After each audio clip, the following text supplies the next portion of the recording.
Hello and welcome to Navigating to Success. I'm your host, Jeff Carlton, certified focal point business coach, and I'm extremely honored today to have joining me Frederic Scheer, CEO of Allercell. They were recently featured in Forbes magazine. They're doing groundbreaking work on leukemia prevention, and I'm super excited to hear about Frederic, his entrepreneurial journey, and what Allercell's doing. So, without more ado, I will kick it over to Frederic to tell us about himself and about Allercell. All right. Well, thank you, Jeff. It's a very nice being here and especially here in Montana. So thank you. My story is both an exhilarating story and a sad story. I created Allercell about 4 years ago now. And the reason why I created Allercell is because I had a personal challenging experience. I was diagnosed with cancer about 6 years ago, a first cancer at a stage which was fairly advanced, which translated into this type of grueling treatment that everybody knows, radiations, chemotherapy, and so on. What I learned is that some of those treatments eventually create a lot of havoc into your body. But the things that really made me pretty unhappy was that I was diagnosed as a stage 3 out of 4, which unfortunately evolved into a stage 4 with metastatic cancer and so on. And I saw that in the 21st century, being diagnosed at a late stage like this was unacceptable, and why it happened. So I started, in fact, to spend a lot of time on cancer. And as a serial entrepreneur, I decided, well, I'm going to create a company to fight against those kind of issues. The first thing that everybody needs to realize is that, well, I'm not a single case. Unfortunately, there is 600,000 Americans that are dying every year in our country from cancer. 600,000. It's a humongous number. And just to put everything back into perspective, we all remember Vietnam War. We lost 55,000 young men. But here we're talking 600,000. We need to do something. At the same time, Elon Musk is talking about sending people to Mars, which is great. I mean, we should really find a solution for cancer, and we should put the money behind to resolve the problem. And to be frank with you, this has been my journey into creating Allercell. Unfortunately, when you get cancer and you get through those grueling treatments, what happens very often is that you get additional problem. And well, the additional problem is that I got a second cancer that I'm still fighting today. Believe it or not, today I am in chemotherapy. I have chemotherapy and I am fighting it. But the thing which is making me getting up every morning is basically to say, we need to do something about it. And Allercell is my way of fighting my own cancer. And this is why I am really absolutely decided to move that process and to avoid to people to go through chemotherapy, radiation, and all those type of things. And I'm telling you, those are grueling treatments. Those are not funny treatment at all.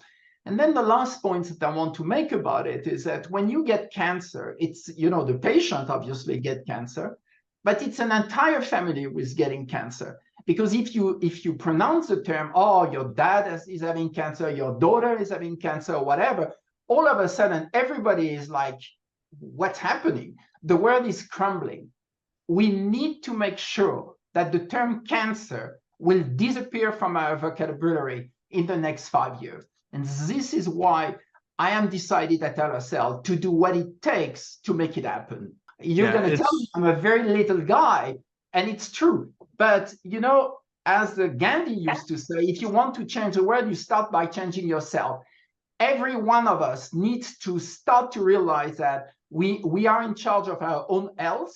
We need to do what it takes to make sure that we are acting properly toward our own body. And we need to make sure that, our congressmen, our senators, our mayors, our governors are aware of what's happening. 600,000 Americans dying every year. And what are we doing about it? We're sending billions and billions of dollars of ammunition overseas in whatever kind of wars and so on. And the US government is only putting $7.5 billion in cancer research in our country. 7.5 billion compared to whatever the number is, in fact, for sending ammunition overseas. Our priorities are wrong. We need to do something about it. We need to save those 600,000 Americans. We should not die from cancer in 2023. Yeah, I think I think there's very few people that get to the age of 40 or even 30 that cancer hasn't touched their life. Cancer touched me before I was 9. I was 11 years old the first time I had cancer, and I watched my father go through chemotherapy not too long, just 4 years ago, and I understand how grueling it is. So the other point I would make is it's inspiring to see such passion and drive in someone. So I don't have to ask you those questions. I know what your entrepreneurial spark was that's driving you, and it's quite admirable. You're heavily, heavily involved in the day-to-day operations. Your background is I am what I call a serial entrepreneur. I have been an entrepreneur, believe it or not, for the past 40 years. I have touched a lot of different type of things. By trade and by education, I have 2 PhDs and an MBA in finance. What I have done is for about 25 years, I was involved in bioplastics and became a biochemist. I have 15 patents in which I am an inventor and co-author, and 3 of them are specialized in nanoparticles. And I was very interested in application in nanoparticles in different type of application, but medical application was of interest to me. The reason why is because, first of all, I have a son who is a neurosurgeon, and my father was a surgeon. So, family oriented toward medicines and towards those type of things. so another proud father. I'm a proud father. I'm a proud father. Yes, I am indeed. Good. All those things have been basically slowly moving me toward using my quote unquote biochemist knowledge and my business knowledge to try to understand how it can be of use and so on. I lived in Los Angeles for a long time, over 30 years. And about 6 years ago, I decided to more or less retire. I had some grandchildren in Bozeman, Montana, and I decided, my wife, in matter of fact, decided that, we'll go over there and be closer to grandchildren. Well, unfortunately, I got sick, and my retirement became my fighting my illness on one hand, and on the other hand, in fact, creating Allercell to react to it. And I look at Allercell as being one way for me, in fact, to fight my illness. So your role isn't so much into the research side of it. So tell me about how big your team is first. All right. So Allercell is a small company. In total, we are about 25 people across the country. In Bozeman, Montana, I am the only one, and for historical reasons, the reasons that I explained to you a few minutes ago, we have a satellite office in New York City, where my son has a fairly big practice, and we have several doctors that are associated with us, and we have salespeople around the country that are helping, in fact, marketing, in fact, our product and so on. The company is small, but with big ambition, and we are in the process of growing the company. With respect to my role, I am the chief executive officer of the company, but to be frank with you, in a small company, you do a lot of things. And I am the one that is really leading the idea in terms of research. And I have been working on several projects where I'm heavily involved, that are projects where my passion is. It's really what I want to move. And I'm looking at new arena where we can, in fact, push in fact, our work. I work with fairly large pharmaceutical companies under the form of different type of partnership and so on. Because we're a small company, we try to go through different fields and trying, in fact, to grow the company as much as we can. What I want to do with Allercell is really it's even bigger than the company. What I want to do is I want to change the attitude toward cancer. If you look at what's happening in the pharmaceutical industry today, and God bless their soul, those are a lot of very good people. They've been doing a lot of good things, but unfortunately, Wall Street took them over. What do I mean by that? Well, today, those big companies, they are thinking about one point, which is making money, making sure that their stock is going high, and of course, introducing new product and trying to cure people. But here, let me take an example. It's a very personal example. I told you I'm in chemotherapy. The cost of my treatment every year is over $1 million.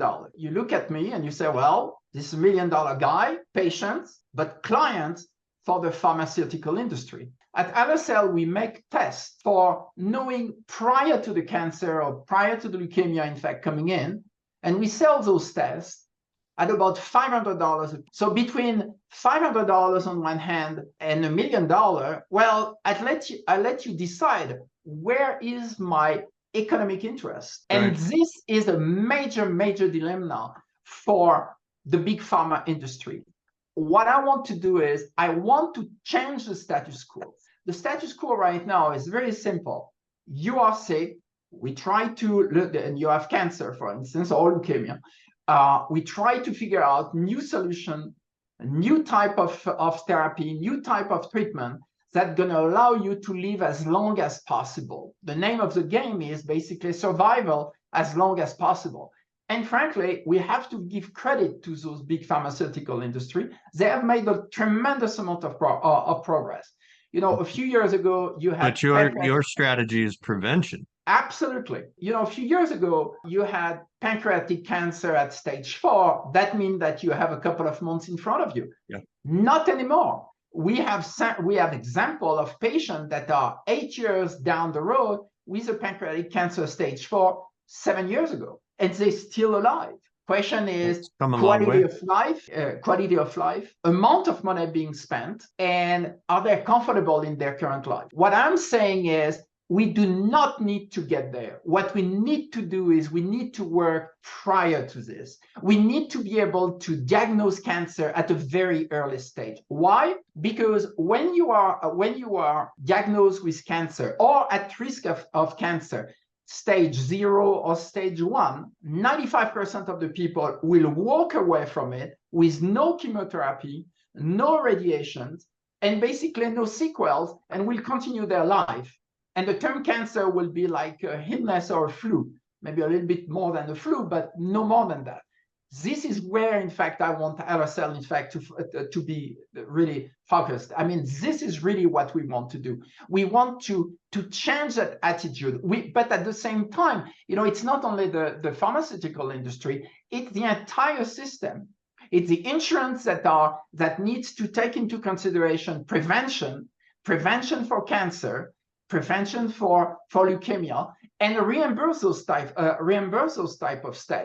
tests. You know, a lot of states today are not reimbursing our tests. Why? Because it's not part of the status quo. You know, in the healthcare industry, we love status quo. You know, oh, we used to do things this way. We're not going to change it. No, we need to change it. And I believe that we have a lot of things that can be helpful, in fact, changing that. One of them being AI, artificial intelligence. I think that we are working, and I'm working very seriously in depth about introducing artificial intelligence in oncology prevention. And I think that you're going to see in the next 5 to 10 years tremendous amount of change, a tremendous amount of changes. And this is one of the things that I want to push at Allercell. That's you embody the changing the paradigm of how people think.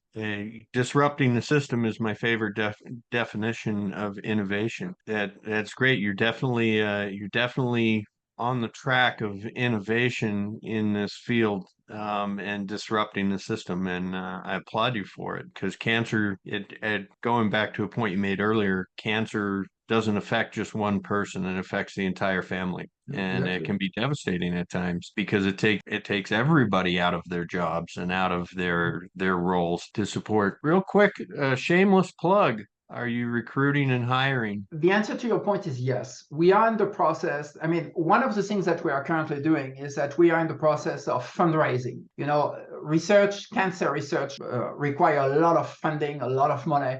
And therefore, in fact, we are in the process of fundraising. Fundraising, why? Because we need to develop certain things. So to your point, yes, we are in the process of reviewing a lot of resumes, people that are in sales, that have specialty in oncology and leukemia, and it's very specific.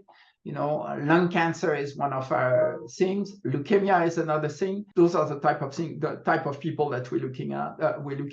Resumes that we are looking at, people that have the experience of prevention and diagnostic tests in oncology. The second type of people we're looking are more kind of software-oriented people that understand artificial intelligence, and people that have experience of artificial intelligence into the healthcare system. There is much less people than that, but we know that we have people that are working on those type of things. So they are maybe the dual looking at that. The third thing is obviously in research and development at different level. We're looking at people able to help us. One of our 2024 goal is to open a large R&D and there. So to your point is, yes, we are looking at hiring right now. Okay, and they should go to Allercell.com. Yes, info@Alercell.com. Okay, fantastic. And I would encourage everybody to check out Allercell.com's website and look around and search for that Forbes article. It was great. Last question to wrap it up, and this one's very, very general. What advice would you offer aspiring entrepreneur, struggling entrepreneur that had a vision and can't seem to get traction? It's a very good question, and it's a question which is very close to my heart, because to be an entrepreneur it's a single journey. You're alone on that journey. I have been an entrepreneur for 40 years, as I mentioned to you, and you are very lonely in that journey. Sure, a lot of people are participating into the journey because, I take Allercell, for instance, it's a team which is working, but you need to be the inspiration. So to a young entrepreneur, I will say two things. First, you need to stick to your vision. If you have a vision and you want to express it into a corporation and you want to make it happen, stick to your vision. This is my first point. And you need to stick to your vision, whatever the day, whatever the weather is. And I have to tell you, bad news, the weather not going to be fine every day. You have to be strong. You have to be able to face adversity. You have to be ready for failures. I went through a lot of failures myself, and failures is where you learn the most. When attempt in learning. When life is difficult, when you go through failures, this is when you learn. And the difference between a great entrepreneur and a no entrepreneur is, how do you react in failure? You react in failure, learning from your mistakes. You receive a lesson in humility, because all of a sudden, in fact, you're a failure. You have missed the boat. You have missed this, and so on and so on. But if you have your vision and you stick to it, you will succeed. And that's fantastic advice. And you have to remember the following: success is not calculated based on the amount of money you're going to have in your bank account. Success is going to be measured on your own. To be frank with you, I'm like everyone. I may die tomorrow, or may die this afternoon. I have probably more chances to die faster than others, even though I'm not sure. I invite everybody to my 135 years old birthday in a few years. But this being said, is you have to live the instant, enjoy the instant, and fight for what you believe in. And I think that if you do that, then you will measure your success based on what you decided your success is. For me, at Allercell, my success will be to make my shareholders very happy, obviously, but to make sure that I put my imprint on changing the way we are looking at the pharma industry today, and making sure that, in fact, we will eliminate that term cancer from being a death warrant on people. This will be my success. This is where I stand. That's inspiring and fantastic. Very good words, sir. Well, thank you for joining me. and spending some time and explaining what Allercell was and telling us about your incredible journey and sharing that entrepreneurial spirit, which you're incredibly passionate about. And I love that last part where you talk about stick to your vision and measure your success not by your money, but by your heart. Thank you, Frederic, for joining us. And for all the people that are watching, I look forward to joining you again in the next episode. Please check out Allercell. Look them up for the Forbes article and see what they're doing. It's very exciting and could be life-changing. This is very impactful. So I'm Thank Jeff you, Jeff. Carlton. Thank you. Thank you again, Frederic. And we'll see everybody next time on Navigating to Success, Business Journeys Explored.